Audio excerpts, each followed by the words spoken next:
In a dark room, a man holds a Go piece while analyzing the board. With a crisp sound, he then places the white piece among the others. Meanwhile, a man in dark sunglasses watches the game with a serious expression. The man then calmly makes another move on the board. He comments that he's seeing a move that simply can't be explained. Suddenly, his hand trembles over the board as he notices something very strange. Angrily, he shouts that there's a move there that should never exist. At that moment, a badly bruised young man appears with a very unsettling smile on his face. It's soon revealed that everything was completely wrong from the very beginning. Then the story takes us 10 years into the past, to where it all began. We are introduced to one Do-yun, a little boy just 9 years old. The boy lived in the poorest neighborhood of the district, a very rundown place. By his side is his 8-year-old sister, One-Yun, and he took care of her all by himself. Out of nowhere, a soccer ball flies at high speed toward the two of them. Some boys shout not to let protagonist get the ball under any circumstances. One of them says he needs to at least grab his clothes to stop him, but the boy is fast and keeps running, not caring about the others. The ball goes straight for the goal, but Do-yun deflects it, and it hits the wall hard. Seeing this, a brown-haired boy yells, very irritated with the goalie. The ball then bounces hard off the wall and returns to the middle of the field. He was considered the weakest of all in that grim place. Being the weakest in a world completely dominated by conflict, the boys decide to stop, and one of them says that Do-yun's parents must be looking for him. The boy then says he's done playing with them and asks not to be bothered anymore. He places his foot on the ball, and one of them calls him a punk. An older man appears and says the boy no longer has that childish charm. This guy kicks the ball in his direction and invites him to come along. The ball stops near the boy's feet, but he refuses the man's invitation.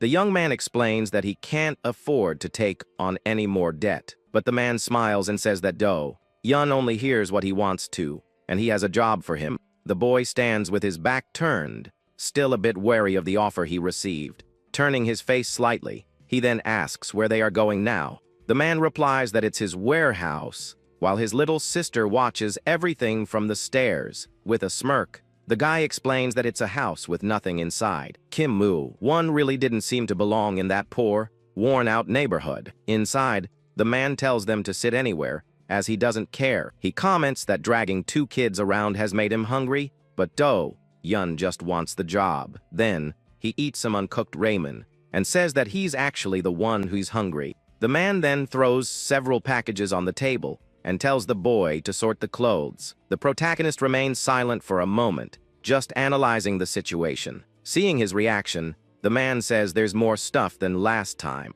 The guy then agrees to pay more and calls the young man a demanding brat. When his sister tries to help, Do-yun stops her, saying that this job is his alone. The boy then asks if the job is over as soon as he finishes sorting. However, the man says no and appears with a hot pot, calling them to eat. He places the food on the table and explains that the meal is also part of the job. In a serious tone, the guy states that they shouldn't eat alone. Surprised, the boy asks to have the cost of the food deducted from his payment.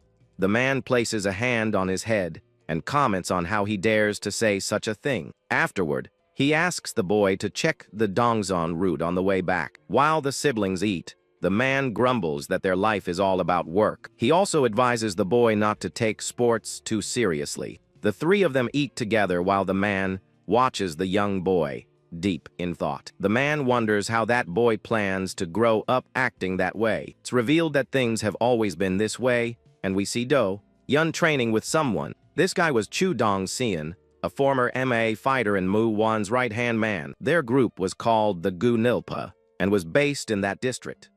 But they were a bit different from the other gangs in the region. With his eyes shining, the boy prepares to deliver a powerful strike. And with all his might, the little one lands a direct hit on his trainer's mitt. The trainer smiles proudly, seeing the boy's dedication in the daily training sessions. After practice, he hands the young man 2 eggs so he can recover. With teary eyes, the boy thanks his master for the kind gesture. The routine was tough, and he worked very hard under the man's watchful eye. Even completely exhausted and sweating, the boy never thought about giving up.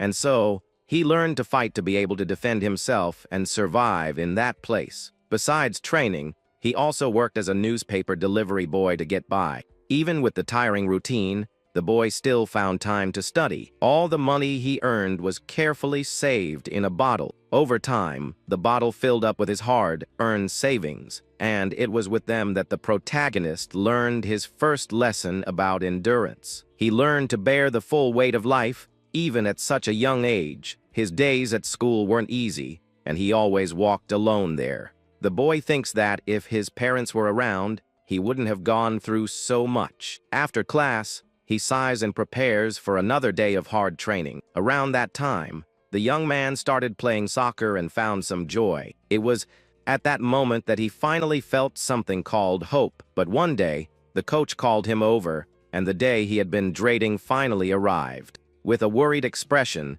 the boy turns to face what's coming. The coach asks what's going on and says his body seems heavy. Then, the man informs him that he's thinking of benching him for the next game. The boy silently agrees, already expecting this bad news from the coach. He confirms that he feels heavy, but the reason wasn't what the man thought. The truth is, the weight wasn't in his body, but in his back pocket. In a way, that worked, and he heads toward the locker room alone. He thought that sports would be a fair and completely clean place, but he realized it was no different there, and now he could leave without regrets. At that moment, some teammates approach and insult him badly. They keep taunting him and laughing about the fact that the young man didn't have parents. The bully says he's completely clueless and that he came to teach him a lesson. With a mocking smile, the bully says he's a really nice guy for teaching him. He reveals that the truth is Yun doesn't play because he's an orphan and has no money. The boy points to the field and says that out of the 22 players, he was the only one who didn't pay. With a serious look, the protagonist just thanks him for the information he received. Without another word, he turns and unlocks the locker room door with his key. The bully is surprised by the boy's calmness and grumbles, very annoyed, but Yun completely ignores him and enters the room without even looking back. Suddenly, the other boy flicks him on the head to get his attention. Angrily, he shouts that the way the protagonist acts is completely disgusting. Then the bully grabs him by the shirt and shouts that even with money, he would never play. He calls him a parasite and says that as long as he's around, nothing will be allowed. Next, he points at the young man and says that the way he lives is the reason. The boy grabs him by the back of the neck and shouts that's why he ended up without parents. Seeing the protagonist's silence, the bully asks if he's just trying to take it. Without a second thought, he lands a hard kick on the boy, who hits the wall. But Yoon gets up and says he already understood what he was trying to say. With his eyes gleaming, he reveals that the problem is the other guy thinking he's special because of his dad. And then, without hesitation, the protagonist lands a powerful punch on the bully's face. The boy's face is completely messed up after taking the hit. Lying on the floor, the bully hears the protagonist tell him to keep talking nonsense. That way, he says, he'll feel less guilty about what he's about to do. And without mercy, he starts to go after the boy who is on the ground, not fighting back. He grabs a soccer ball and kicks it with all his strength. The ball strikes the bully square in the head, sending him flying from the intense impact. The force is so great that the boy's head even dents the metal goalpost. From a distance, the coach and another person watch the whole scene with a smile, but in reality, the coach was screaming in desperation at what he had just seen. With a cold stare, the protagonist warns that he's done with him as of today. A few days after the incident, a meeting takes place in the principal's office. The reason for the meeting was precisely the intense incident that occurred between the students. The school principal announces that the protagonist has already received a severe punishment and will now also be expelled from the school. The young man defends himself, saying they started the trouble and came at him first, which is why he fought back. He then questions if he's being punished for not having parents, money, or anyone to protect him. With a furious look, the boy asks if the punishment is because the others are from Young. The principal remains completely silent, having no answer to give the boy. With a smirk, The protagonist says the school taught him something very useful. He turns and tells the principal to keep living that way, without a care in the world. It's revealed that for a long time, the world has been run by gangsters. These groups started collecting taxes, claiming they were protecting the residents. From this, large organizations like Daekyung were born and spread a dark kind of peace.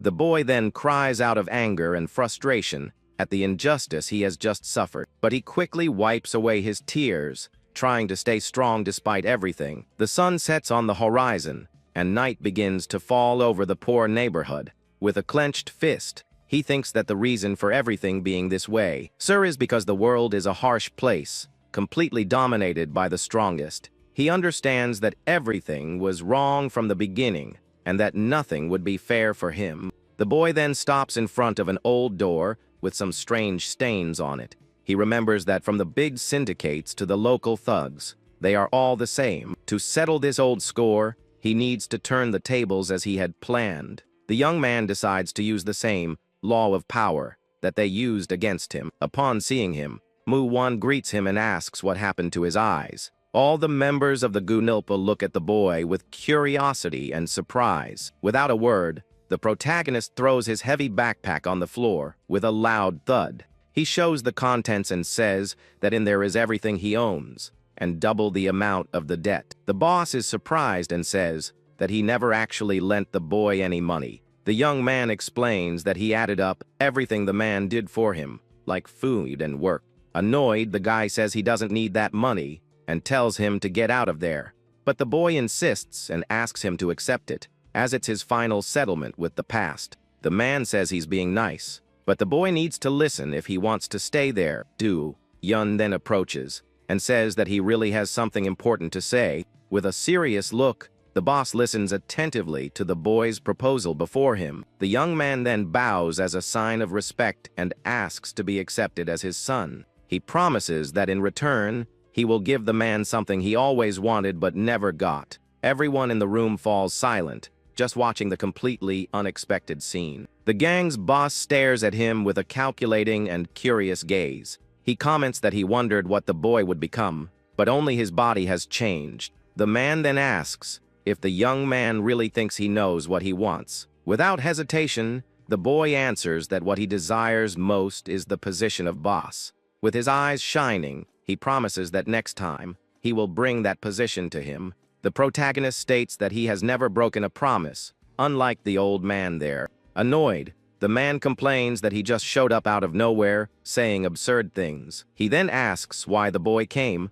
if he already knew the answer would be no. But the young man points his finger and replies with confidence that this will work. Confused, the gang boss asks why him, of all people. The boy replies that no one but him could handle someone like him. Furthermore, he claims that the man is the only one capable of taking down Daekyung. The Gunilpa's boss questions what he's basing such a statement on. With a smirk, the protagonist reveals that he saw them fight once. It happened not long after he first arrived in the district. He sighs and admits that he doesn't know the reason for that fight he witnessed, but he remembers that 5 people approached them with bad intentions. Actually, it was just 2 people who faced a crowd of enemies. A horde of thugs surrounded the 2 men, who prepared to fight. Then a fierce fight began, and the 2 faced their enemies without fear. The fight was intense, and the blows were delivered with great force and ferocity. The 2 fought bravely against the larger group that attacked them relentlessly. The intensity of that night was something the young man had never seen before. All kinds of weapons were used in that rough, no-rules battle. Cries of pain echoed through the dark alley as the fight continued. Dion comments that they didn't give their enemies a chance to get away from that place. Hidden, the boy and his sister watch the scene with eyes wide with fear. He thinks that he could never forget what he saw right in front of him that night. The image of the 2 men standing with their backs to him was forever etched in his memory. In the present, one of the men wonders if something like that really happened in the past. We are then introduced to the 2 fighters from that night. Bang, Jiu and Chudong-san. One of them explains that the boy is referring to when they were demoted. The gang boss understands and says that's more than enough of an explanation. The boy turns to leave while the man says that he has heard enough. Already at the door, he warns that they can no longer stop what is about to happen. Then he turns the doorknob and leaves the room, determined to follow through with his plan. The other members ask what the boss will do, and he says there's no other option. One of them comments that the boy is no good, and that they can't handle this. The boss leans back, and his colleague says it's been a while since they've disagreed. Lying on the sofa, the man says that no organization could handle that.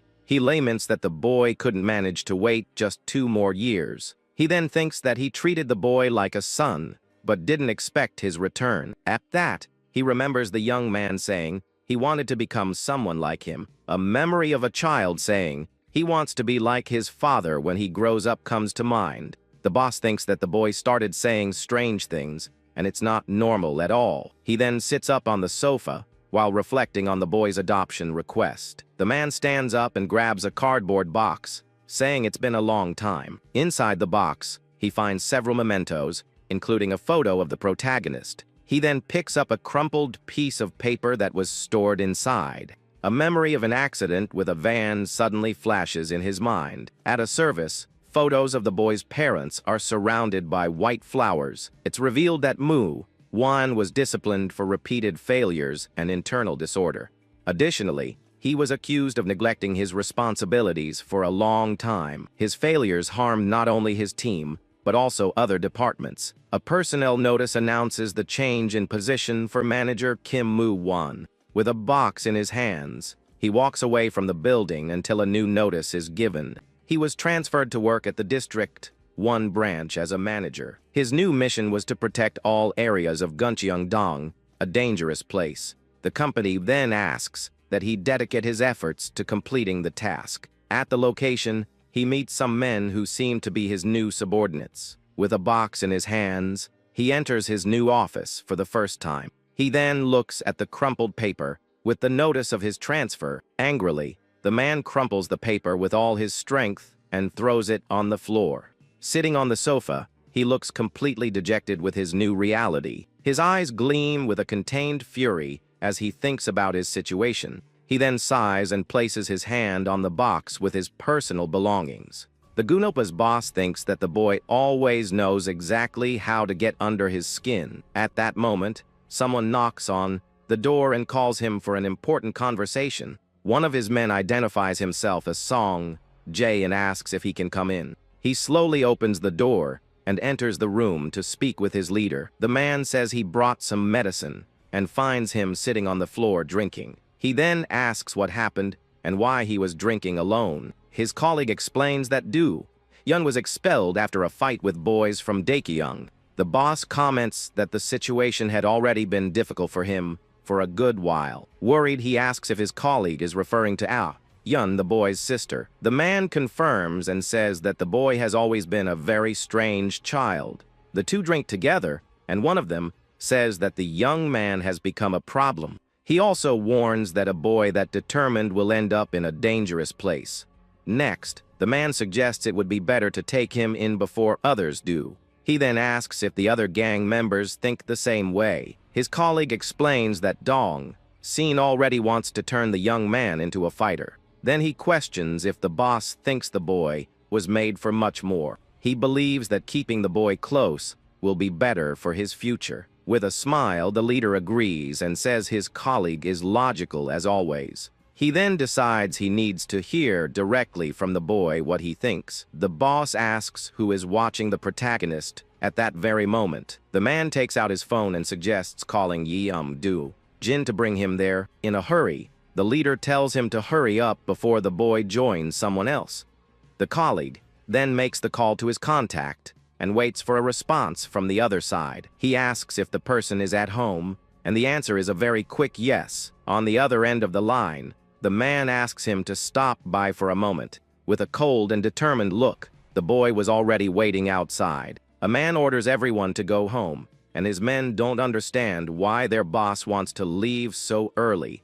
The leader says the place isn't bad, and they can celebrate again tomorrow, so anyone who wants to can stay and have another drink. One of the guys complains that the Capital Cartel is a giant syndicate, but since their orders, they have no choice. A subordinate offers to escort him, but the boss refuses, saying he won't get hurt in his own territory. Then he watches his leader walk away and thinks that the main branch is a tough job, thankful for being called over. This is Choi Dae-up, the boss of the District 2 faction, a small gang from the second poorest neighborhood. As he walks, he thinks about how he's been rotting in this hole for years and curses the celebration they were just having. He continues to complain to himself about being demoted to the poorest slum in the entire city. He then remembers being forced to act like a neighborhood thug and gets even more irritated with his situation. The guy then wonders why they suddenly want him at the main branch after ignoring him for so long.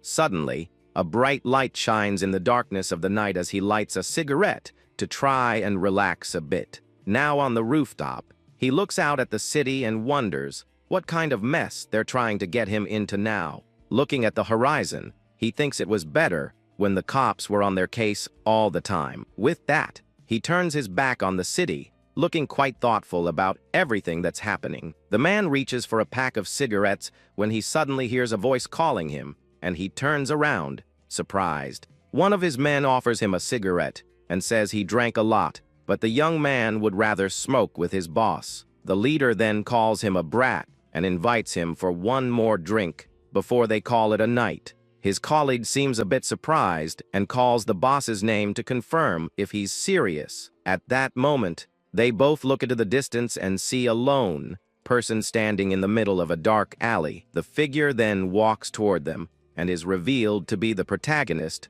who looks at his watch seriously. The protagonist stares down the gang boss with glowing eyes and calls him by name, making the atmosphere tense. At that, the subordinate angrily asks what the heck the young man is doing there while lighting his leader's cigarette. With a threatening look, the young man then warns that he's going to take care of this intruder who appeared out of nowhere, but his boss stops him and tells him to let it go as he walks toward the mysterious boy. Then the man asks with a scornful tone who the heck he thinks he is to show up like that. He takes a better look at the young man in front of him and realizes he's just a kid who seems harmless. Annoyed, he complains that a brat wandering around is ruining his mood at this time of night. With that, the gang leader tells the boy to disappear before he completely loses his patience. But the young man calmly replies that he's never been one to let things end with just empty words. The three of them stand still in the dark alley, and the tension in the air grows with every passing second. Seeing that he isn't moving, the boss asks if the boy is really not going to leave. The young man then reveals that he actually has something he needs to collect before he can leave. With a serious look, the protagonist says they need to have a little chat before anything else. The gang leader repeats the word, confused, not understanding what a boy could want with him. The young man explains that he heard justification is something very important to him and his group. He comments that unlike the old days, today the big syndicates run everything with their rules. At that, the boy looks at his watch and asks, since when do thugs care about that kind of thing? With a determined look, he states that's why he's there, to give the man a good justification. He reveals that out of the faction's 3 businesses, he hasn't received even 20% of his pay for 3 years. The protagonist then says that it's all based on facts, and that this serves as a perfect justification. With a smile, the boss understands it's about money, but says the young man shouldn't be complaining to him about it there.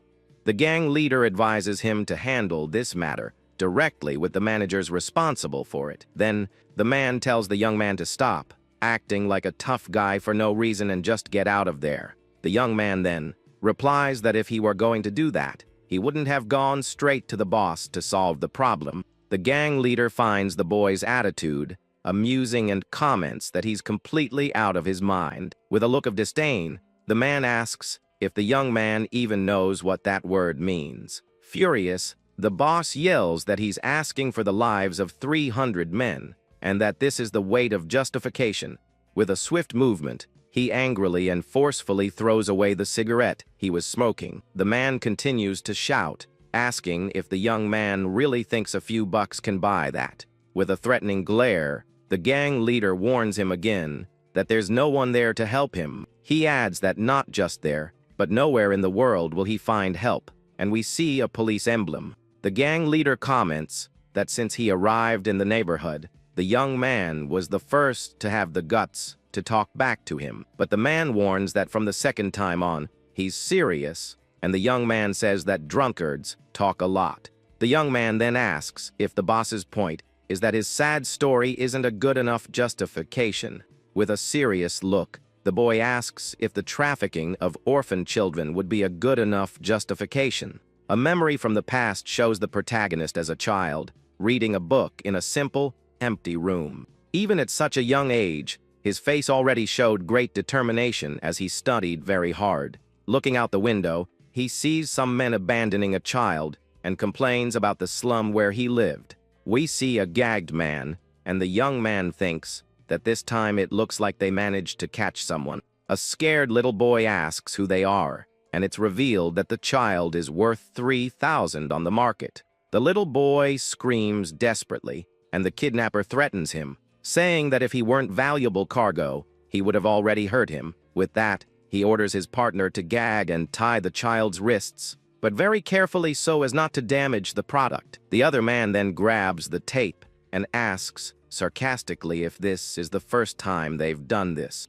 Suddenly, one of the men sees the young protagonist at the door and asks in surprise if he's from District 1. The man is shocked, but without hesitation, the boy lands a powerful kick right in the kidnapper's face. However, the protagonist falls to the ground in pain and complains about the horrible place they were in. Then the man he kicked gets up angrily and says that even the kids in this place don't know their place. Another guy carrying a suitcase tells the boss they're going to make good money and should leave soon. At that, the men decide to leave before they're seen, leaving the young boy behind on the ground. But one of them remembers something important, and they stop before completely leaving the alley. He then asks what they should do with the boy, who is still on the ground, unable to move. Another man approaches and kicks the boy with great force, while he lies completely defenseless on the ground. He says he doesn't want to have to deal with a body later, suggesting they should finish the boy off right there. The young boy lies motionless on the ground after the brutal attack he suffered from the kidnappers. Back in the present, the protagonist explains that the guys from District 2 kidnap and sell the children from District 1. He then asks the gang boss if that is a good enough justification for him to finally take action. The leader's eyes widen as he processes the heavy accusation he just heard from the young man. With a serious look, he asks who else knows about this whole child trafficking scheme. A small, confident smile forms on the protagonist's lips as his plan unfolds perfectly. The boss seems to be considering the situation and realizes that if things have come to this, he needs to act. With a sinister smile, the boy says he can't just let him walk away after everything. At that, the subordinate lunges to attack the young man, but he braces himself to counter the man's blow. The two of them rush toward each other at high speed, ready for the fight that's about to begin. With his red eyes glowing, the protagonist readies his fist for a quick and precise attack. Then he lands a devastating blow right in the henchman's stomach, who can't react in time. The subordinate screams in pain, feeling the impact of the powerful punch he just took from the young man. Without wasting any time, the young man prepares a spinning kick with impressive force and great speed, and with a swift move, he hits the man's head, who is knocked out instantly by the attack. The gang leader is completely shocked to see his subordinate defeated so easily. His man is down on the ground, while the protagonist watches the scene with the gang boss still there. The boy then checks his watch and complains that his opponent talked too much for someone so weak. With a serious look, he comments that it was a close call, but fortunately, he managed to handle the situation. At that moment, the gang boss says the young man has every right to bring his justifications.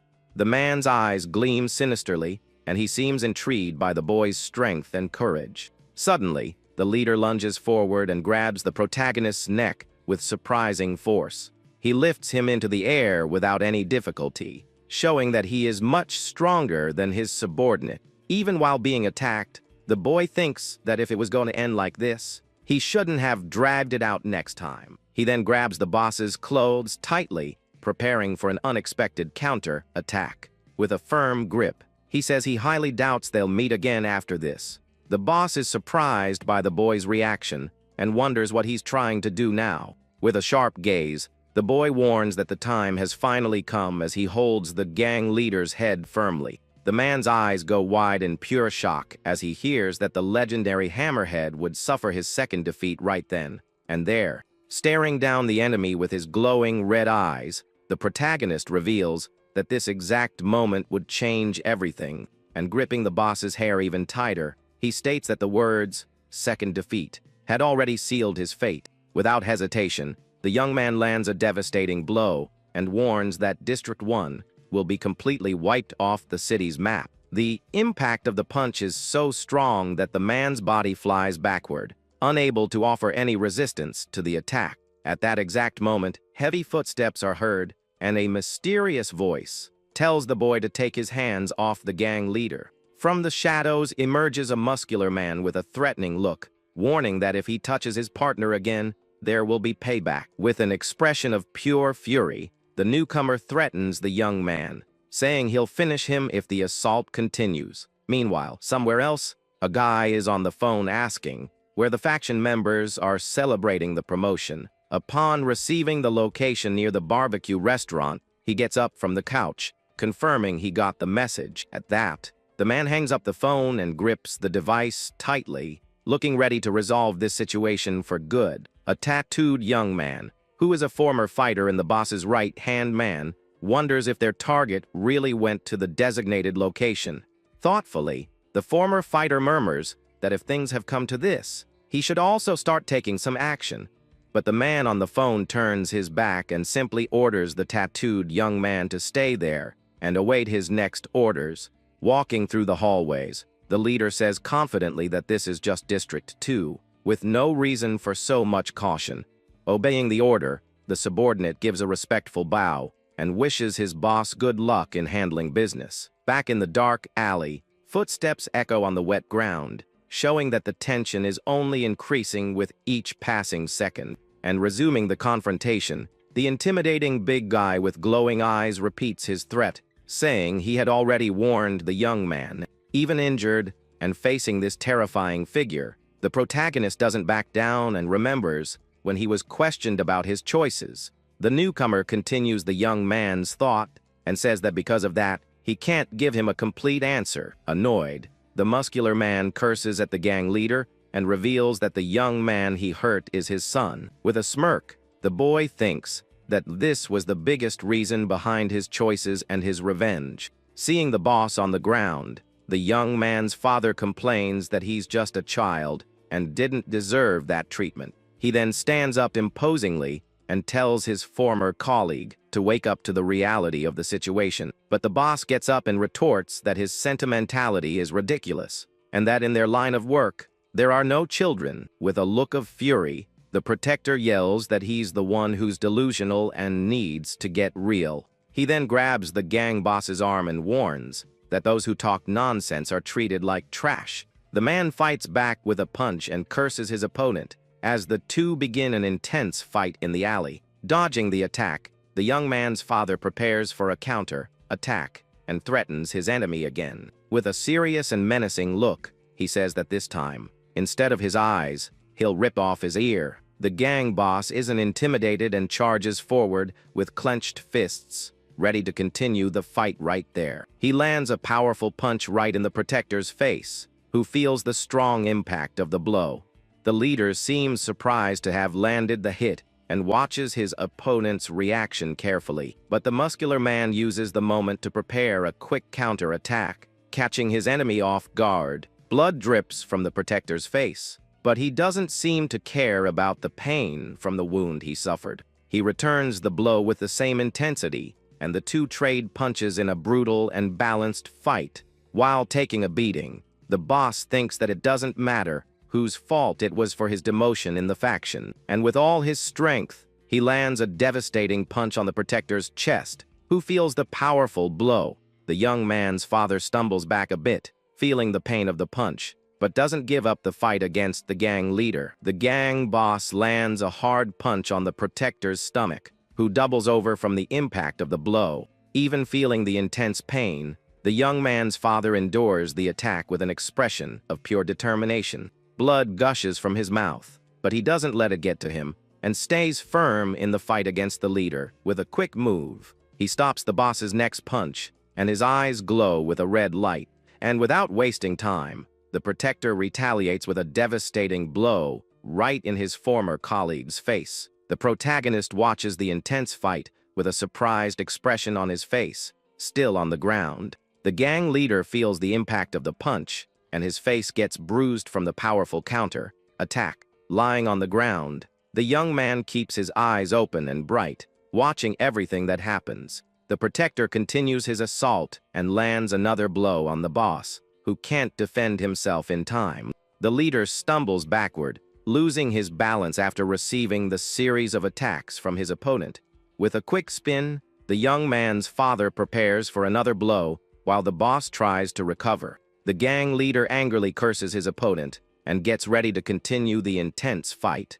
Then, the protector reveals that his rival doesn't even know the real reason he was demoted in the faction, but he just stared at his boss, a little calmly. In a mocking tone, the muscular man asks if the gang leader is afraid of the situation. On the ground, the protagonist yells in frustration at the whole fight happening right in front of him, but the boss composes himself and says he's waited an entire decade for this moment of confrontation. He continues, saying that even though he was demoted over something stupid, he hasn't lost his strength. An image of a hammerhead shark appears, and he declares that the hammerhead still has his bite. With a determined look, the gang leader prepares to show that he's still a dangerous fighter. The fight continues, and the protector lands a devastating punch that sends the gang boss straight to the ground. With his eyes glowing red, the boy's father shows he's not messing around and will see this through to the end. The protagonist watches the whole scene with an expression of awe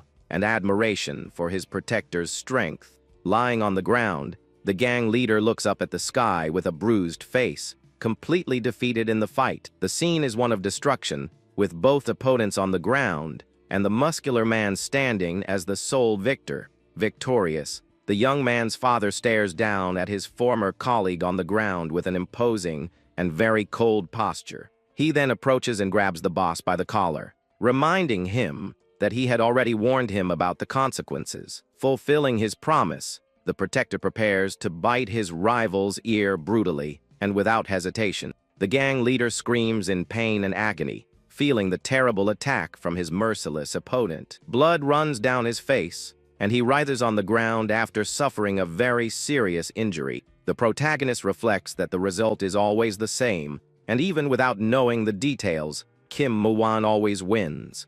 With a slight smile, he thinks that in the world, there are those who destroy, and those who are destroyed. That's the law. And even the feared hammerhead, who was always the predator, ended up becoming the prey in the end. Looking at his protector, he understands that this man knows exactly what kind of message he needs to send. The boy's father not only keeps his word, but he makes sure that everyone remembers it well. At that moment, the young man realizes that it didn't matter how the fight went down, because the ending was already decided. With a bruised face, Kim Mo-won shows that this is his way of settling things once and for all.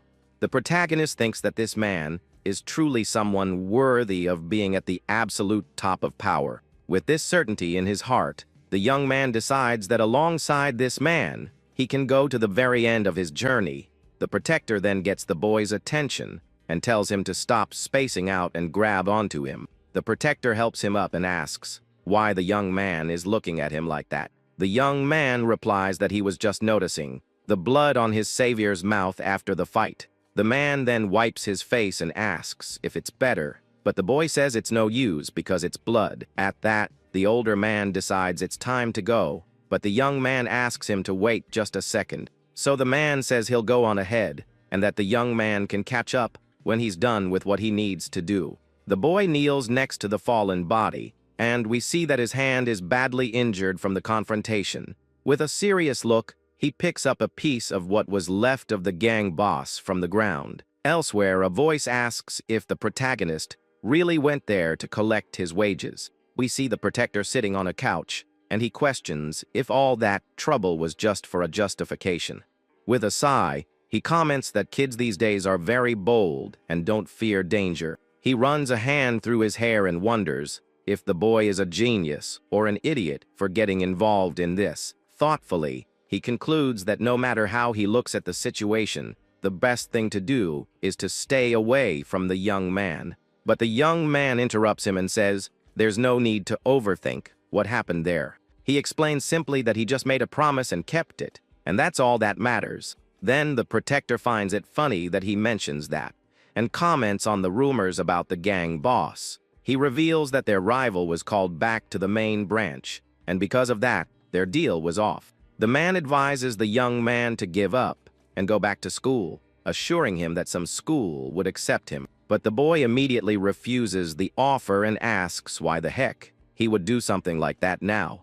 With a quick movement, he puts his hand in his pocket and says he has something to give to the older man. He then opens his hand and reveals proof of leadership of the District 2 faction, as they had agreed. With a confident smile, the young man says that an ear is still part of the head, so technically he kept his promise. He explains that just as the ear is part of his head now, he is also part of the District 1 faction. The man leans forward and laughs at the young man's audacity, calling him a crazy, sassy punk. With a serious expression, he asks what exactly the young man wants and why he went so far for this. The protector looks at him and questions his reason for going to such lengths just to get involved in this world. He then asks why, of all things, the boy chose to be a gangster, and why his son of all people. The young man replies that he has two major goals he intends to achieve from this point in his life. His first goal is to drag all the rotten scoundrels down with all the strength he has. With a look of pure vengeance, he swears he will take them to a place even lower than where he is now. He continues to explain that on the way to this goal, whether in the process or the final result, one thing is certain. The young man looks at his father and promises that he will put him at the absolute top of that world, no matter what. With a smile, he reveals that this is his second and most important goal of all. Meanwhile, the tattooed subordinate listens to the entire conversation, hidden behind the door, unnoticed. Suddenly, the young protagonist approaches the door, and the henchman is surprised by his presence. The tattooed man turns and tells the boy to follow him, seeming to have a plan in mind for that moment. The two of them walk through the dark night toward an unknown place, and the atmosphere between them is tense. The young man asks if they are going to the same place as before, and the older man doesn't answer. They arrive at a convenience store and stop in front of the establishment, illuminated by the night. The tattooed subordinate then offers a blue popsicle to the young man, who is a bit confused by the gesture. The protagonist asks the reason for this sudden change of heart, and the henchman questions him back. At that, the henchman hands the blue popsicle to the young man, saying that the choices in his life were never made suddenly. The young man takes a bite of the sweet treat and comments that no matter how hard he tried to fly, he always ended up falling back into the pit. Meanwhile, we see the serious face of the boy's father, looking quite worried about the direction things are taking. The older man had warned that unless there was a good reason, his son should stay in the light and use his fists only in the ring. Back in the alley, the tattooed man praises the protagonist, stating that he truly has a natural talent for fighting. With the popsicle in his mouth, the boy listens as the henchman says that although he has lost his way in life, the young man can still have a bright future. Next, we see the young man's father smiling and asking him to forget this crazy idea, leaving the syndicate business to the adults. But with a sharp and angry look, the protagonist simply replies that it's now too late to turn back. He continues his line of reasoning, stating that if he doesn't take charge of the situation, absolutely nothing will change. At that, the boy recalls his father's warning, saying he didn't teach him how to fight just so he could get into street brawls. The young man takes a deep breath, looking a bit frustrated, and agrees,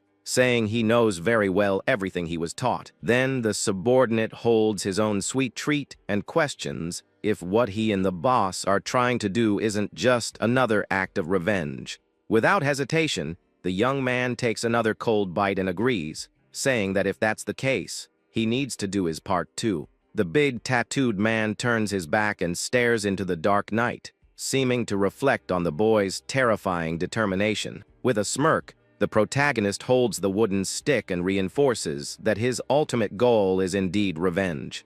The two continue talking on the lit street, and the young man warns that the highest authority of all has already given the order for him to act.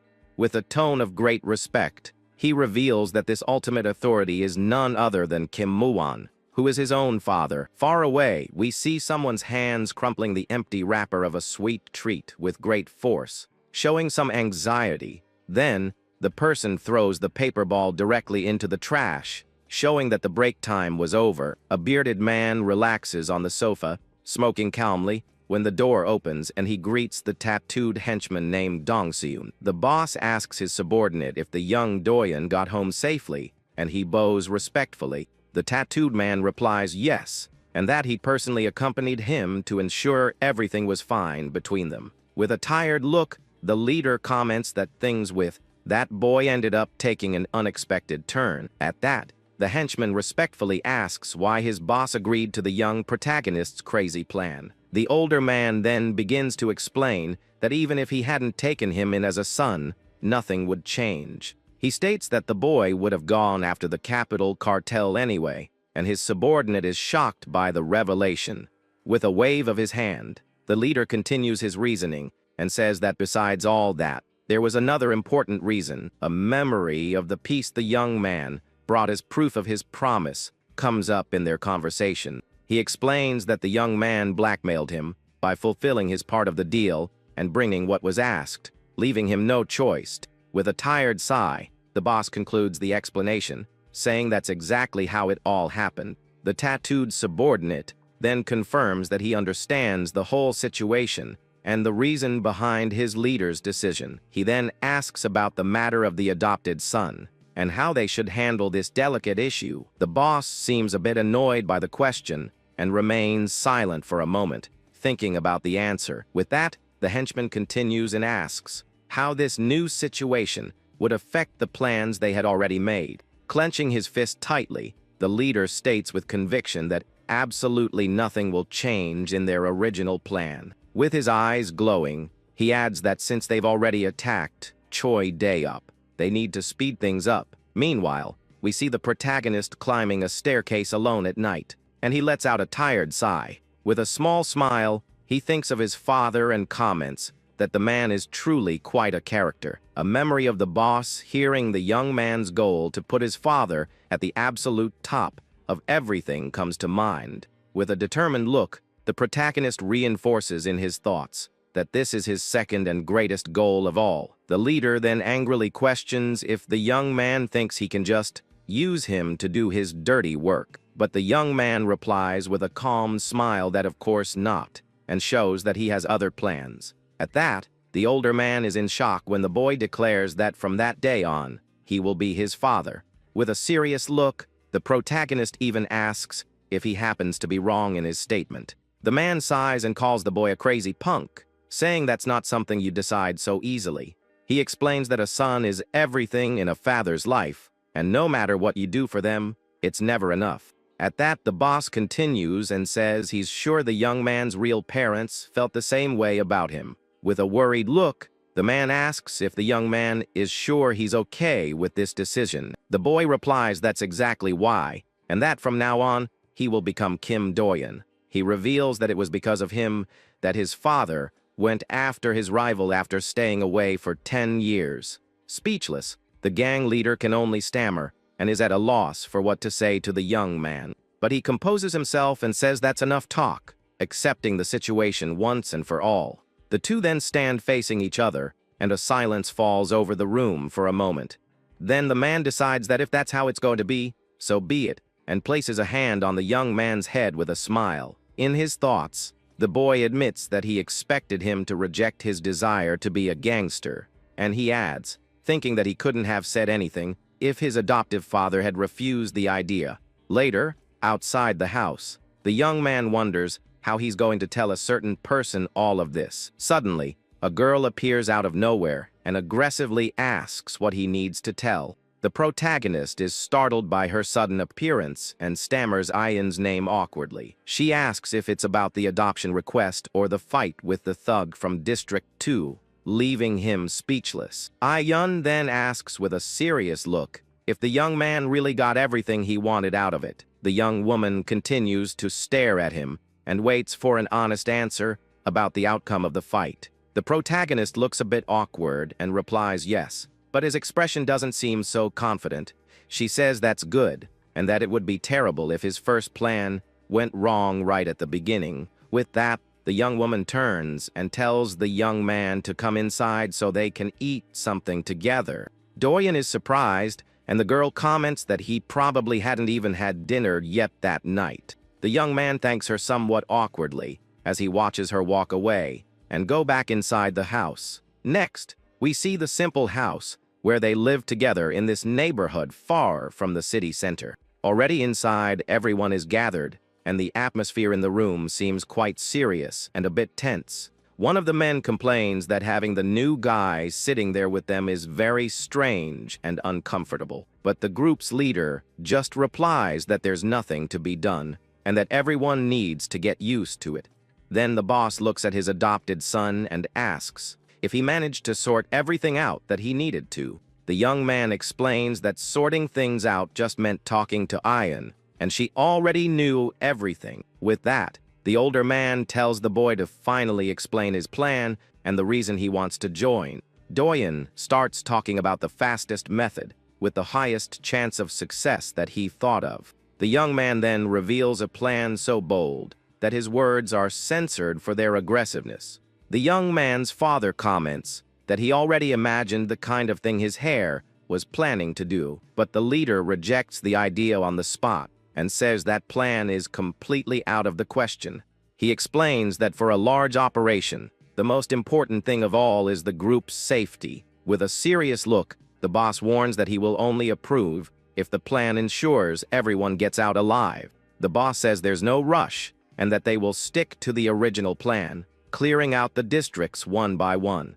One of his men nods in agreement and says he perfectly understood his leader's order. Suddenly, the door is kicked open, and everyone stands up on alert as a voice asks if this is the place.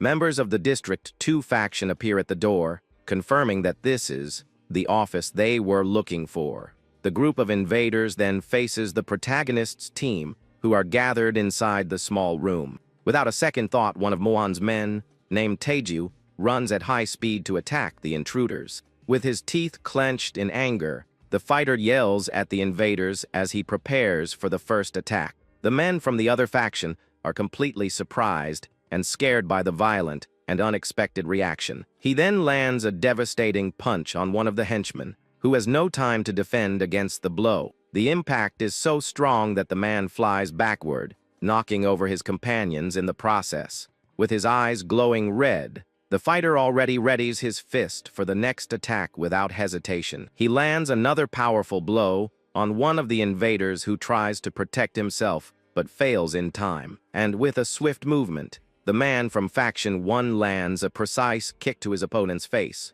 At that, the entire team joins the fray and starts attacking the rival faction members with everything they've got. We see a close-up of Taeju's fist landing squarely on one of the enemies' faces with great force. With a spinning motion, his foot hits another one of the henchmen, who was trying to approach him from behind. He continues the assault and lands a brutal blow on another guy's head, who is stunned by the hit. The man falls to the ground, defeated, while the protagonist watches the fight from a distance in silence. Even after taking down several of them, the fighter still looks furious and ready to continue the brawl. One of the invaders has a look of pure terror on his face as he sees the strength of his opponent, but Taeju shows no mercy and lands a devastating punch right in the scared henchman's face. The man is thrown to the ground by the impact of the blow, and the fight seems to be over for him. Meanwhile, the boss watches the whole commotion with a calm and controlled expression on his face. Behind one of the team members, the young Doyen also watches everything with a surprised look. Lying on the ground, one of the men begs the fighter to wait and not continue the brutal attack. With a dark look, the boy's adoptive father then orders Taeju to stop, as it's been enough. The fighter is on top of the fallen man and prepares to deliver the final blow and finish him for good. But he stops and looks at his boss, obeying the order immediately, and gets off the enemy. With the fight over, one of the members comments that those guys were nothing special in the end. The same man then wonders why the heck the District 2 faction decided to attack them. The man on the ground reveals that they also saw everything that happened to their boss. He continues, saying that everyone saw Boss Choi Dae-op get defeated, and the young man's father stares at him. At that, one of the members asks if they are there to get revenge for their former leader's defeat. But the henchman desperately denies it and says that's not at all as he raises his hands. He bows in a gesture of supplication and begs them to accept him into the faction once and for all. The man explains that they are just a small branch, and they surrender unconditionally to the new power. One of the men repeats the invader's words, looking quite confused by the total surrender. With a small smile, the protagonist reveals that the first step of the plan is to dominate the districts. The young man states that District 2 will fall into their laps without them having to lift a single finger. One of the members then questions if the great capital Cartel will simply hand over the district. The young man calmly replies no, and that they would never do something like that so easily. The man then asks why they gave up, and we see the confident look of the young strategist. He explains that the districts are a land that nobody wants and that they have no economic value. The capital Cartel only sent Choi Dae-op there to keep the Huxiong gang in check. At that point, the capital Cartel called him back, and with him gone, no one else has a reason to care. This leaves the remnants of the District 2 faction with only one choice to make. They can either bow their heads and surrender, or be completely wiped out from the city. That's why they needed to attack Choi Dae-op and give the others a justification to surrender.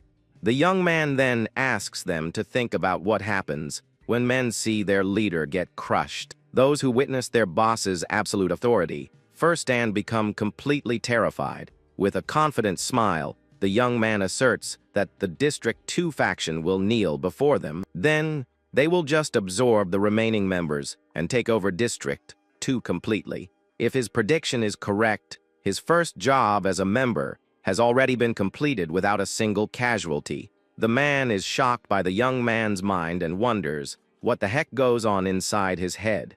At that moment, the protagonist comments that this was the perfect time for everything to happen. The gang leader stares at his adopted son, completely shocked by the situation he created. In his thoughts, the older man can hardly believe how this whole situation unfolded. The men bow again and beg to be allowed to live, promising to do whatever they're told. The young man's father puts a hand on his head and says that this is all simply unbelievable.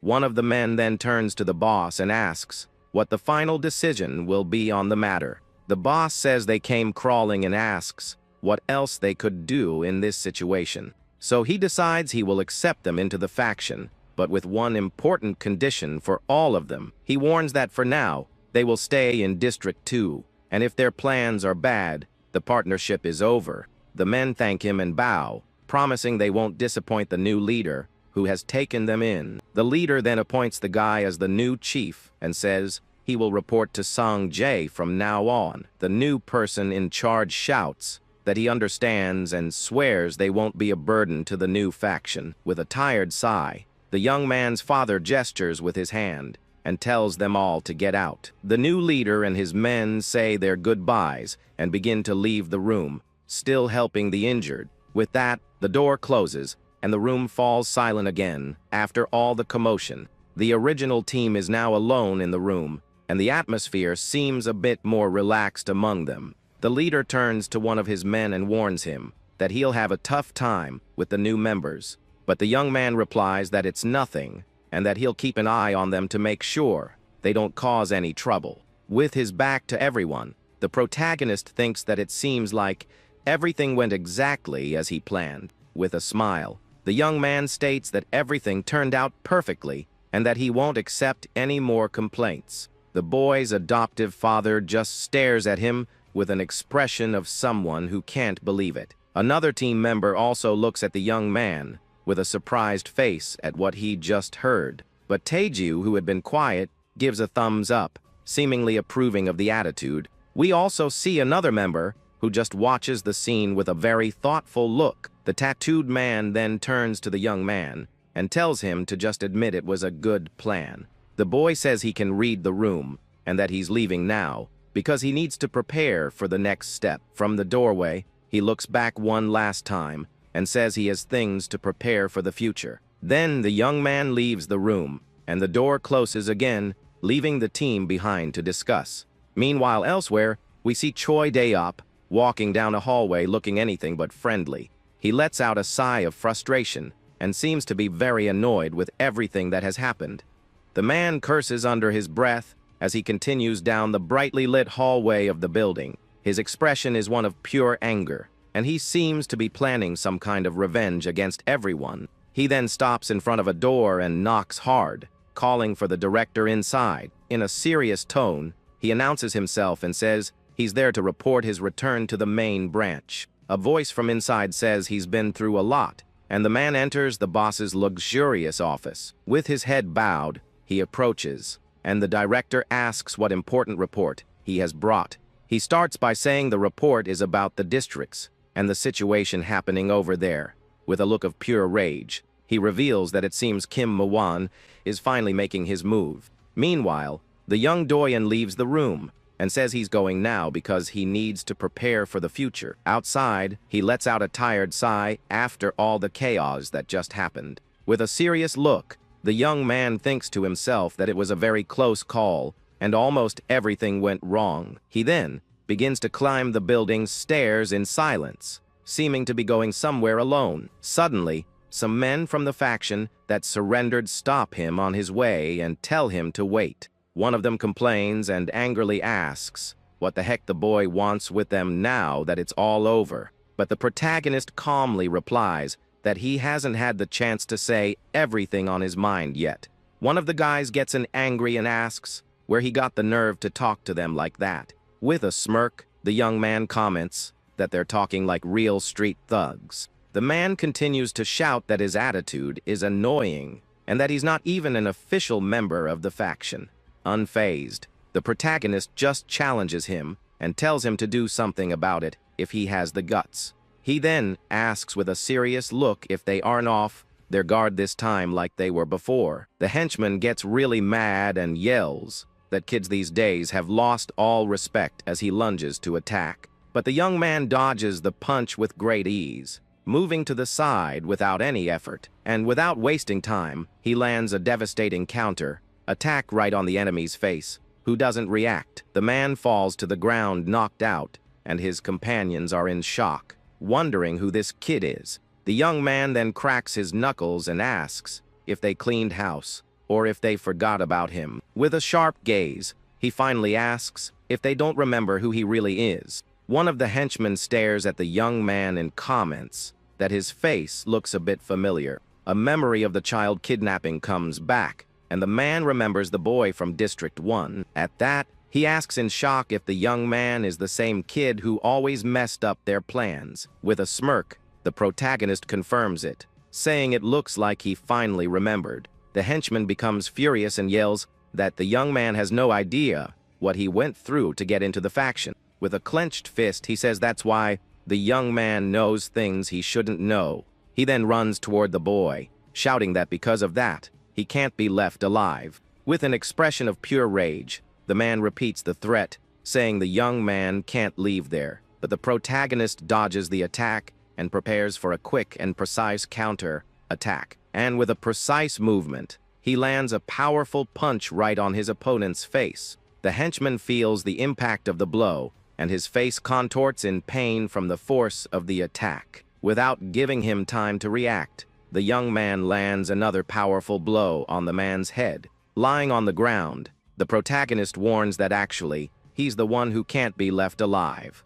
The young man then prepares to deliver the final blow and end the fight once and for all. And with a strong stomp, he finishes his opponent, saying that he's the one who can't be left alive. One of the other men in the group is completely shocked and scared by the scene he just witnessed. The young man then explains that this guy was the only one who acted like a thug before Day-op arrived. He turns to the others and says he doesn't recognize any of them and has nothing against them. One of the men explains that the guy on the ground did the chief's dirty work and that the past doesn't matter, but the young man stares at him and asks if with that attitude they are trying to defy Muwan's orders. With a serious look, the young man warns them not to underestimate Faction 1 and to take care of the rotten branches. He then guarantees that there will be no more street thugs in his new faction from now on. The man agrees, scared, and promises he will take responsibility and clean up the whole mess.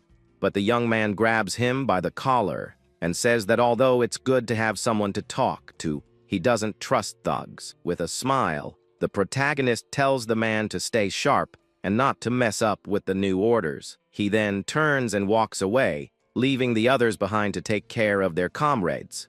One of the henchmen comments that the District 1 faction also has some pretty violent guys in their group. The other agrees and tells him to clean everything up before someone else shows up and sees the scene. They take care of the injured man and decide they need to cut ties with anyone connected to Day-op.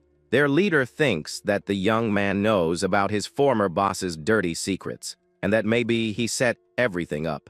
He continues to think and suspects that the young man might actually be planning something even bigger. Meanwhile, Doyen reflects that the orphan kidnappers were just thugs trying to get into the faction. He reveals that one of the guys he faced was there 10 years ago and needed to be warned about something. With that in mind, he already thinks about the next step, which is to take over District 3 to ensure their safety.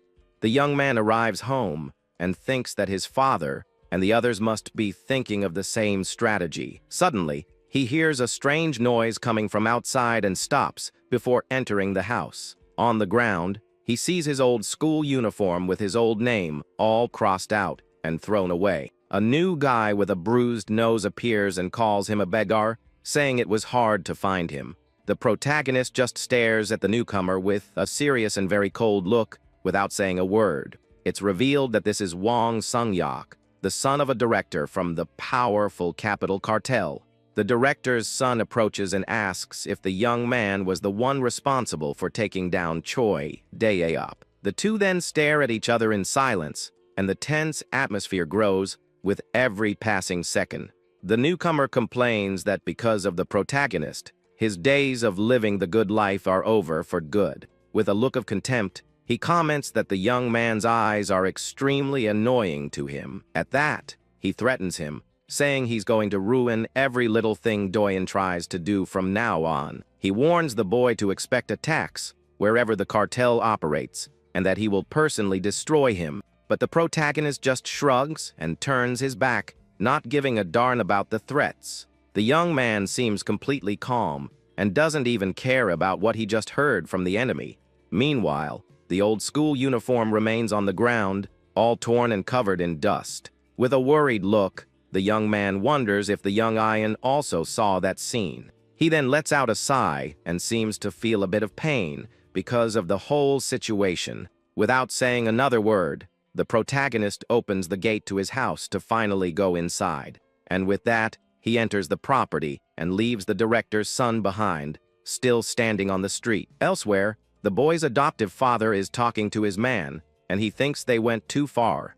The subordinate points to the jar with the remains of the former chief and says he was drunk. But Muwan explains that even though demoted, Day-op was strong, and the cartel sent him as a precaution. He continues, saying that with Doyen exposed, there was no other way to direct the anger toward himself. The chief reveals that the brat who threatened him is a director's son, and that he will take care of it. With a bottle in hand, he states that he will take responsibility for both situations. His man then asks if he wants the jar to be sent to the former chief in his name. With his eyes glowing, the leader agrees and says they need to do it to provoke the giant.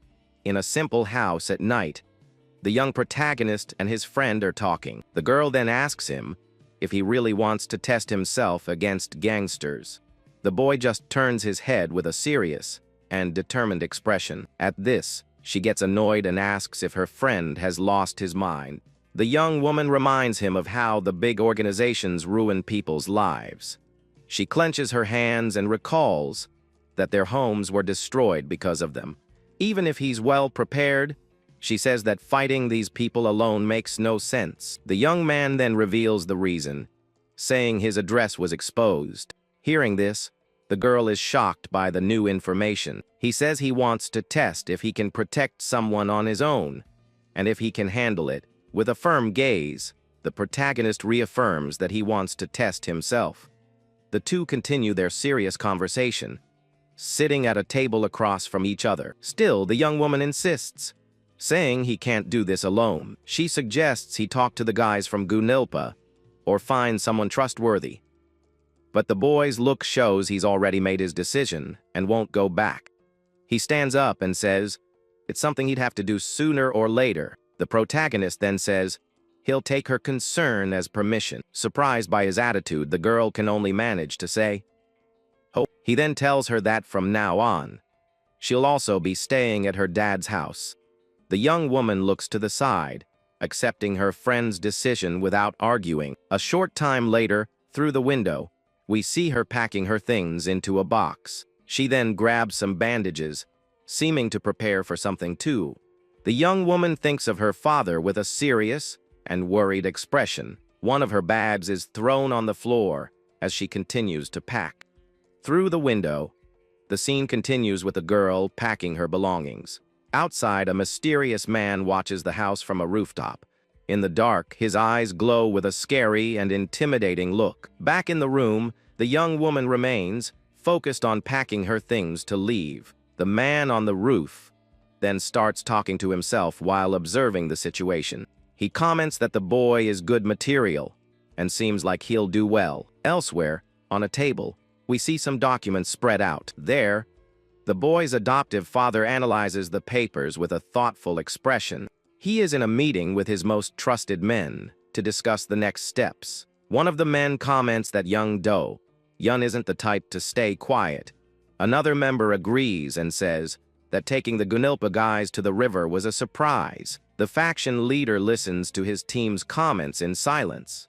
After thinking for a bit, he decides they need to move the plan up. His men just look at their boss, waiting for new orders. The leader explains that delaying things now is much more dangerous for everyone. He says they've already sent a gift to Choi Dae, and will have a response soon. The meeting continues in the dimly lit room as the plan is laid out. One of the guys then asks if they're sure they won't have any problems. The boss explains that once a stone starts rolling, it's harder to stop it. The other faction members listen to the explanation attentively. Clenching his fist, he states that moving faster is the safest way now. Meanwhile, in another location, a mysterious box is on a table. Inside, a glass jar with something in it is revealed. A hand then grabs the object tightly, looking at what's inside. The man who received the box is Choi Dae, the former head of Gunilpa. His eye fills with hatred as he sees the contents of that gift. Gritting his teeth, he curses the one responsible, calling him a crazy monster. He says this was a very obvious move from his enemies. In a fit of rage, the man crushes the box with his bare hands. Then he throws the jar against the wall, where it shatters into pieces. The object's lid falls to the floor after the violent impact. The man steps on the glass shards, not caring what's on the floor. Soon after, he kicks a door with all his strength, forcing his way through.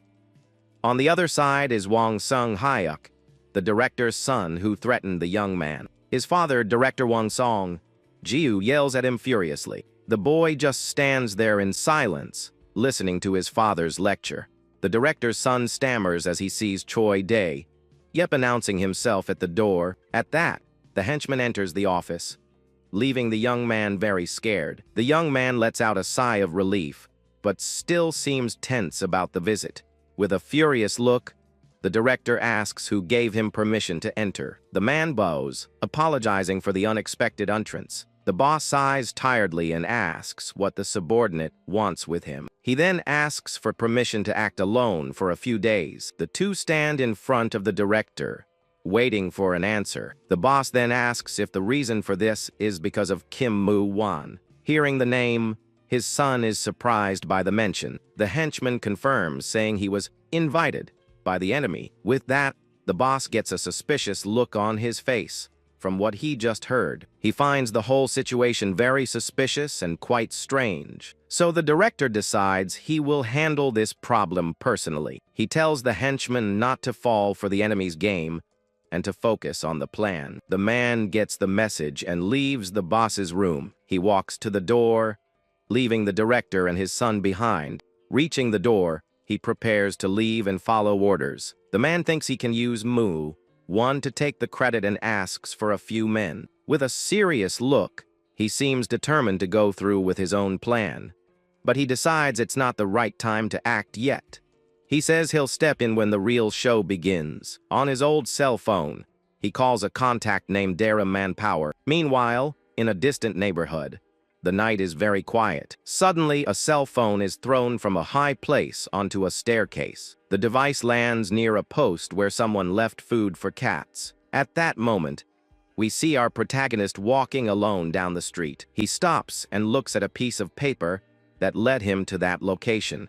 The boy approaches a place known as the Blue Gate. Finally, he arrives at his destination and stops in front of a large gate. The protagonist comments that they chose a good hiding spot. Suddenly, a masked man emerges from a secret passage. Then, the boy enters the location's courtyard with slow, steady steps. His gaze is focused, and he seems ready for whatever comes. Inside, a man is on the phone, telling his boss not to worry. He says they've already moved all the goods, and he's the only one left to leave. The guy on the phone says that as soon as Sik arrives, they'll finish everything. Just then, the masked man breaks down the door and calls him a people trafficker.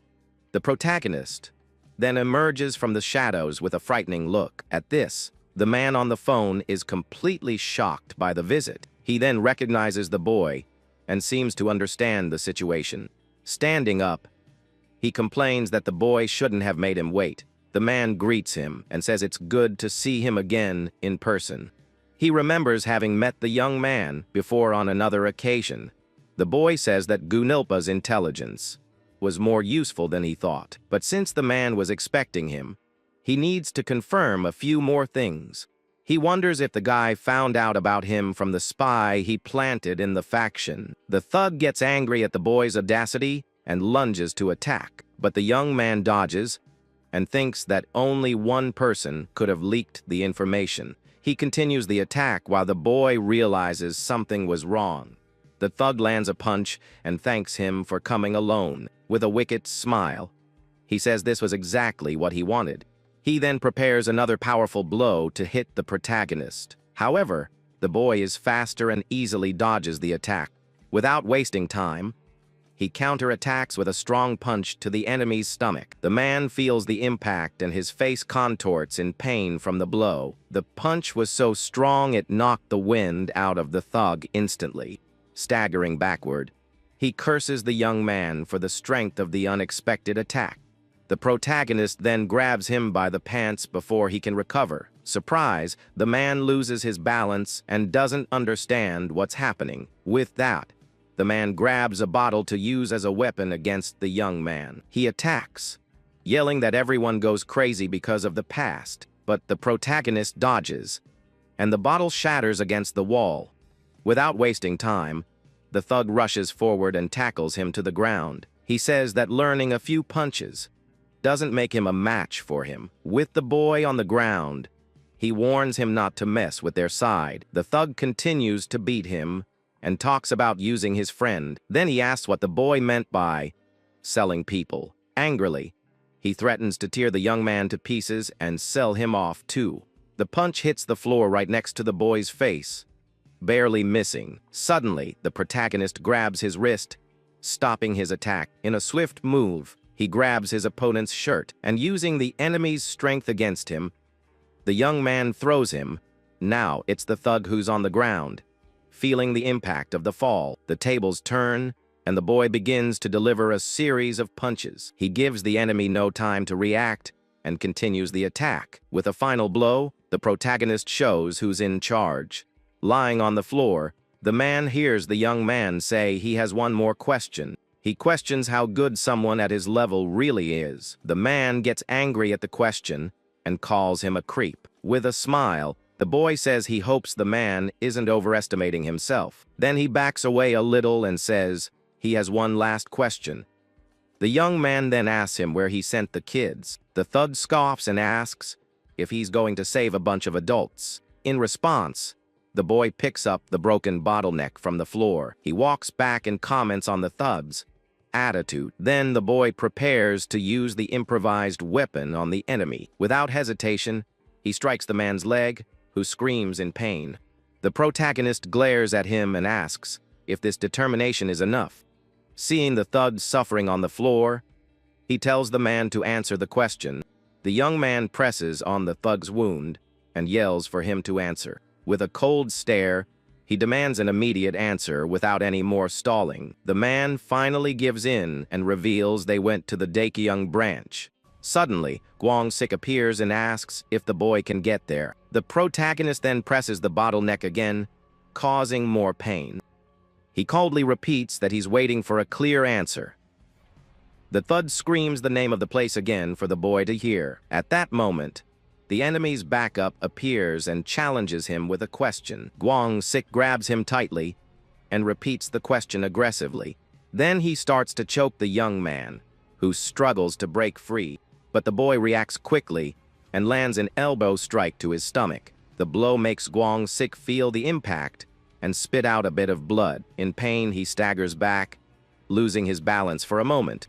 The young man takes advantage of the opening and grabs his opponent's arm tightly. He then hits him with a powerful knee strike right to the face. The impact of the blow is devastating, and the man can't defend himself. The boy holds his head and forces him to spit the blood out of his mouth without giving him time to recover. The young man continues with punches. Another strong blow sends him backward, nearly knocking him to the floor. The violent impact sends a splatter across the area. Lying on the floor, Gwang-sik hears the protagonist call his name. The boy says he still doesn't get it, and that this isn't his territory. He grabs him and warns that there's no big boss to help him now. Then the young man reveals the reason he survived that day. With a serious look, he states that it wasn't because he was indecisive. He says that ever since he chose this path, he was ready for the worst. The protagonist then asks if he really thinks he isn't capable. With a bloodied face, Gwang-sik is terrified of the boy. In a swift move, the boy throws him hard onto the floor. The masked accomplice just watches the scene, shocked and motionless.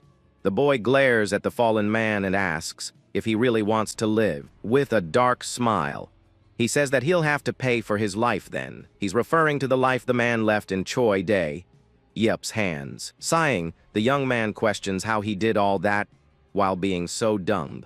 Then he demands a secret that would get him taken out by the boss if he told. The man is terrified by the idea and tries to refuse the boy's request. But the accomplice knocks him down, and the protagonist says he's more afraid of the boss. Lying on the floor, the man gives up and asks the young man what he wants to know. He reveals that the good-looking boys were sold to certain establishments. Furious at the revelation, the protagonist steps on the thug's head. The man confirms in terror, saying they're worth a lot more money.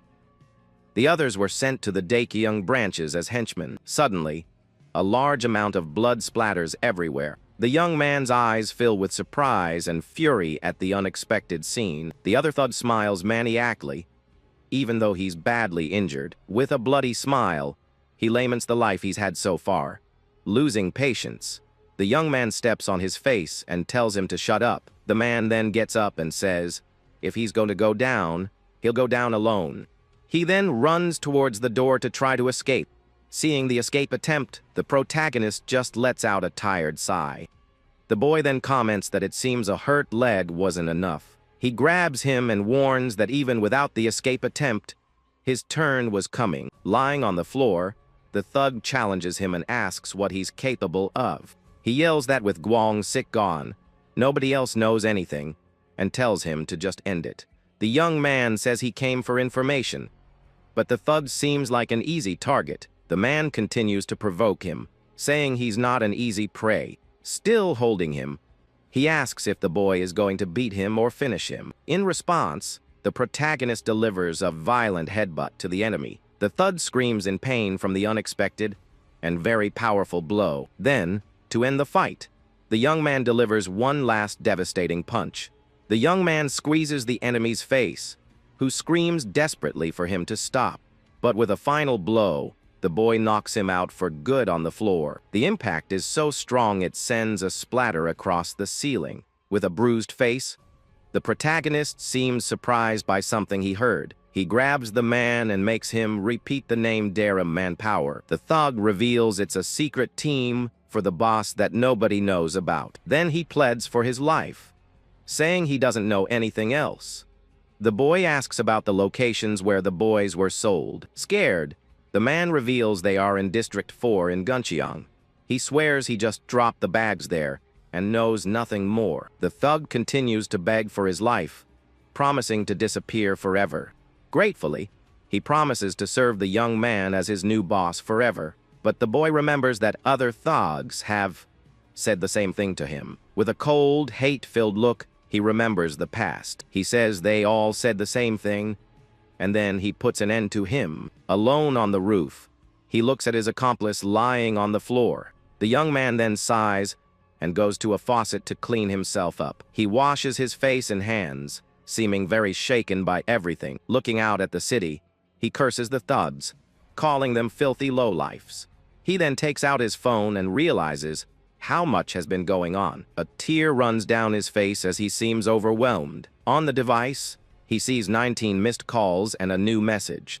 He wonders what on earth happened in such a short time. With a dark and worried look, he opens the message to read it. The message says that Yun is missing and was sent by Han Song, J. A desperate young man runs through the dark city streets after getting some terrible news. He gets there with a look of panic and concern plastered on his face. Without wasting any time, the young man rushes into the building, looking for answers about the disappearance. But when he arrives, he finds the apartment completely empty and in disarray. Breathless and shocked, he stares at the open door, not believing what he's seeing. Then, a memory comes to mind of him asking the girl to stay at her father's house.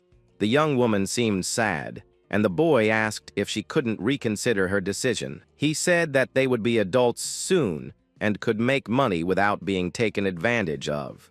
With his hand on the doorknob, he admitted that he was also very scared of it all, but the young man said he was doing all this so she wouldn't have to be afraid anymore. With tears in her eyes, the young woman listened to his promise that he would always be with her. Back in the present, the protagonist calls the girl a fool for having disappeared. He then clenches his hurt fist tightly, frustrated by what happened. The young man grumbles, annoyed that she told him not to worry, and then vanished. Just then, footsteps are heard, and someone approaches the apartment door. Moments later, a well-dressed man appears at the entrance, looking into the room. The newcomer asks if the young man is there, and he confirms he is. Hanung says it doesn't look like she went anywhere, so something must have happened. With eyes full of anger, the protagonist hears that suspicious men were seen passing by. The young man wonders why they took Ian, since they weren't even after her and the others. Then, with a determined look, he seems to have reached an important conclusion. Already wearing his mask, he says they need to look for Dara Manpower. Surprised, Henong questions the name while opening a bottle of water. He stops in the middle of the room, still confused by the mention of that unknown name. The man asks what that place has to do with Ian's disappearance. Grabbing the bottle, the protagonist replies that the two have no direct connection. With a fixed and serious gaze, he reveals the truth behind his suspicions. The young man then states that the place's real connection is directly with him. Hanong explains that it's a team created by Koi to avoid Daekyung's surveillance. The young man says they can't trust that, while his companion takes a sip of water. Hanong forgets his panic and worries about the young man, asking if he's okay. The young man plays down the scuffle, saying the guys were nothing, which startles his friend. But the protagonist cuts him off, saying the priority now is to find Ian. He then explains that a director from Daekyung's son visited him, and his guardian must have known. At this, his partner agrees with his friend's logic and becomes thoughtful about the situation. In his thoughts, he realizes the young man is on edge because of Ian. He thinks they should back off, but the young man's information seems to make a lot of sense. With that, he puts a hand on his friend's shoulder and suggests contacting the team leader first. The young man asks who is following the suspects, and Hanong reveals it's Bang Tae. Jile. On the phone, he informs the team leader that Do Yun is back and doesn't seem to be hurt. The person on the other end then gets worked up and asks if they found the kidnappers. On the other side of the line, Tae-ju reports that he just saw the word Daeram. He then adds that the only place with that name nearby is Daeram Power. The leader says he'll take care of it and tells Hanong to hold the young man back so he doesn't do anything reckless. With a plan in mind, he hangs up the phone, determined to resolve the situation. Alone in the car, the man repeats the name of the place with a serious and focused look. He grumbles that those guys were already bothering him, and now they've crossed the line. Next, his car arrives at high speed on a dark, deserted street. As he gets out of the vehicle, he finds another man already waiting for him at the arranged spot. Annoyed, the leader asks what that guy wants with him again at a time like this. The newcomer seems surprised by the leader's cold reception as he glares at him. Suddenly, the scene changes, and we see two men passed out on the ground, completely still. The guy explains that he only found these two and took precautions so they wouldn't get away. They then observe the fallen bodies near the car, waiting for the next step. The leader asks about Ian, but the other man says the guys don't even know her name. From this, he concludes that someone must have hired those henchmen for the job. Determined, the man calls his companion to go investigate the law office. His partner comments that they need to find out if the guy with the missing ear is behind this. Meanwhile, in a dark warehouse, Ian is tied to a chair with her mouth covered. Despite the fear in her eyes, the girl faces the situation with a determined expression. A sinister man taunts the young woman, asking why she's so quiet. He then asks if her silence is because she's brave or just plain foolish. With a creepy smile, he gets closer and says she must be waiting for someone to come save her. Then, the villain grabs the young woman's hair and warns her that things won't go as she plans. The kidnapper says he's holding back from doing something to her right then and there. He steps back a bit and comments that it's been a while since a girl like her has shown up. But the bad guy gets annoyed that she's not for him and shakes her forcefully by the hair. With a mask on his face, he asks if she's trying to buy time with her silence. The man adjusts his watch and says she doesn't need to worry because they're professionals. With a smile on his face, he checks the time and comments that it's already getting late for them. Then he starts a countdown, making the young woman even more nervous. The criminal continues the count as he walks slowly through the dark place. When he gets to 3, a tear rolls down the very frightened girl's eye. At that moment, he says the door is going to open, and someone will announce the car has arrived. At this, the villain grabs a black cloth, preparing to cover the captive's face.